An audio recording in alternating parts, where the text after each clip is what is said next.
Hey, I'm Tim. I make music as Canary Yellow. Hello, I'm Ben, and I make music as Next to Blue. So there's the bro step guy, to wannabe flume guy, to wannabe Joy Orbison Overmono guy, to the now we're 30 years old and doing like actually, I think, cool stuff. That isn't. We're now Quite as derivative. We're now almost cool non-derivative. Yeah, we got there. Yes. We've been making tunes together for a long time. I think it's probably been, that would have been while I was in college. Yeah. So that would have been somewhere between 2013 and 2018. Yeah. I think I was a freshman, so it would have literally been like 2014. Bro, it was 12 years ago. That's a long time. 12 years ago. Way back. It was the summer I graduated high school, and it was one of my first gigs as Miser and Getz with Marky, and it was honestly a crazy booking when you look back, because it was Getter, AFK, Must Die, AU5, and us. And I remember we played that shit. Getter came on stage and poured Grey Goose into my mouth mid-set. I was like a 16-year-old or whatever. No, I was probably 18. But then after the show, we were out in the crowd, and it was you, Nolan, and Brendan together.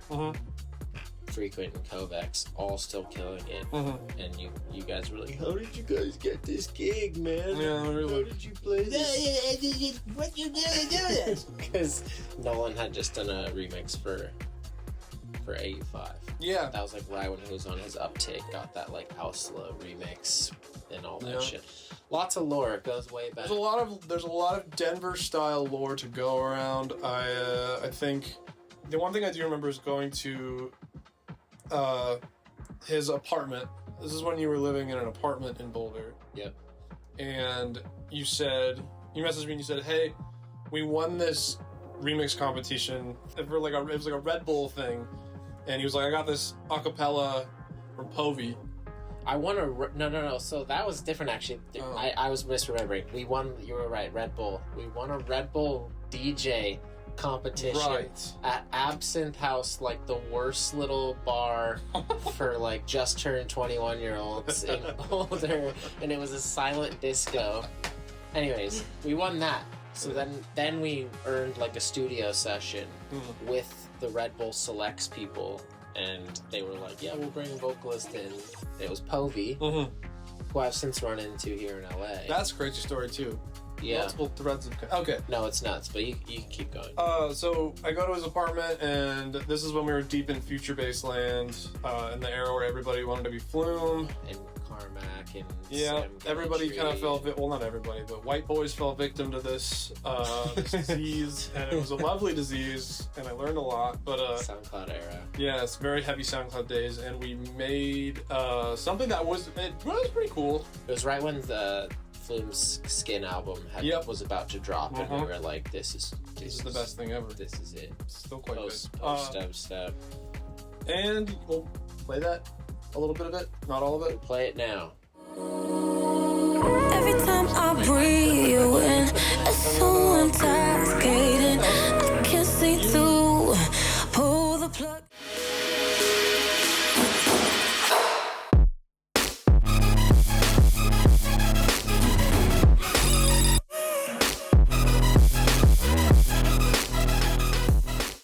I think it's a cool core memory because we're both from Colorado. We met at a dubstep show at Cervantes in Denver, which is like so quintessential Denver, whatever. We connected, made music. We were already like having the same taste and sort of evolution through our listening and like interests, and then I don't know, we separated. We don't have to go through all the time, but like you ended up moving, I ended up having other projects and pursuing an engineering degree, and kind of took a break on music, and then you like fast forward almost 10 years later. Yeah. Literally. Actually. And then I move out here, and both of us are kind of picking up new projects, and we're into the same shit again because of course, but like barely chat for like almost a decade, other than occasional touch points on social media. Yeah, because I was always a fan of your music, so.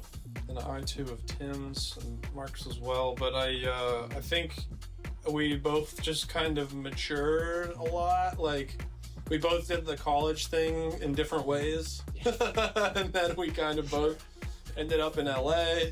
Yeah. And it just kind of worked out. So we made a lot of music together. I mean, we won't go through all of it, but now since Canary Yellow Next to Blue collabs, we probably have. I mean, we've released now probably close to 10, and we probably are sitting on more 10 to 20 more like demos. We have a lot of shit, which is cool, but like it's fun. I think we collaborate well. We have a lot of fun ideas, and Ben's a master at making things happen. I think I have some good ideas every once in a while. And basically, this is what happens. Basically, I come over to Tim's, or Tim usually comes over to mine, and I go, "Hey Tim, check out this weird thing I figured out." Yeah, or this weird, like obscure production technique. Or... Yeah. And then Tim goes, "Wow, that's dope." He's like, "Can you send me that?" And I say, "Yes." And then he takes that and he makes something a lot more interesting than I did. And I go, "Oh, okay. Dope, dude. Let's make a song." And then we make a song. And sometimes it's cool and sometimes it's not cool. Yeah. But most of the time it's cool. I like how we have like the same listening habits in a lot of ways and send each other stuff back and forth, and that's super cool. But then also our tastes are still like divergent enough that like we can push and pull, and that's the fun of collaboration. Mm-hmm. So our stuff ends up being a cool hybrid. And I think specifically for this EP, I Can Grow is a pretty prime example of that blending of worlds. Oh, yeah.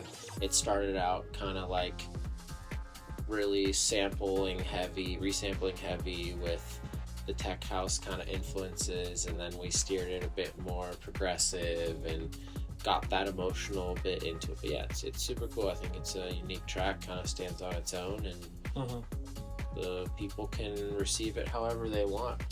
I think it's the tune is so bizarre because we started it as like a kind of way more atmospheric, kind of lo-fi type thing, and then I think we just kind of it was started from you sampling the that's in Minecraft, of course. We didn't sample anything. Just bleep, bleep, bleep, bleep, bleep. But then it got way more as kind of per usual with our stuff. I think it got way more. It becomes more complex the longer we work on things, and not even complex in a way that's like shit going on. But I think we magnificent or something. We just like to kind of dial in our taste additions, I think, to our collabs. Like, they always start usually as some sort of little idea that sometimes spirals into something interesting. Yeah. And then sometimes it spirals, and then we're like, we'll pick it up later. And I think this was one of those tunes that we were kind of like lukewarm on. Very lukewarm. And then we picked it up again. The first session felt strong about the idea, and then the next session we were like, Yeah, well, I think I worked on it, and I took it to a place that was like, it kind of lost some of like the lo-fi-ness. And then we had another session. But then we had another great session in a new studio, and then it was kind of like, all right, this needs to be done. Here's a deadline. And we powered that through. Yeah,